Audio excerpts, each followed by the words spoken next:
الموقع اللي انا فيه دوت بحب احيي كل الناس. ولسه مكمله في شويه اسعافات اكيد هتفرق معاك. كتير من الناس فجاه تجيلهم كده اعراض زي انه يبدا جسمه يبرد ويبقى فيه عرق غزير جدا، وكمان بيبدا انه يفقد الوعي. ولو الشخص ده مريض سكر يبقى اعرف انه اكيد جاله انخفاض في السكر. بسرعه لازم تسعفه، لان عدم اسعافه بسرعه للاسف هيؤدي للوفاه خلال دقائق. لا انا لا يمكن اسكت على كده ابدا.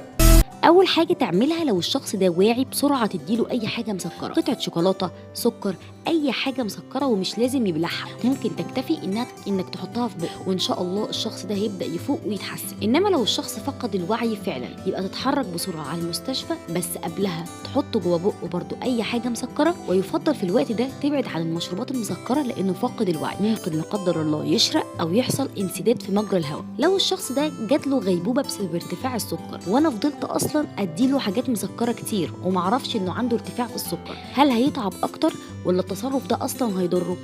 لكن الموضوع هيبقى ابسط بكتير ومش هيبقى خطير زي غيبوبه انخفاض السكر. في كلتا الحالتين سواء ارتفاع او انخفاض السكر لازم الشخص ننقله المستشفى بسرعه عشان نظبط له السكر. ولو انت مريض سكر لازم يبقى على طول معاك اي حاجه مسكره علشان تلحق نفسك لو اتعرضت لارتفاع او انخفاض السكر. ودايما تابع السكر مع الدكتور بتاعك عشان يظبط لك نسبه الانسولين، وكمان يا ريت تظبط اكلك كويس قوي. وبكده تكون خلصت معلومه النهارده. استنونا في حلقات تانية كتيره، وسلام عليكم.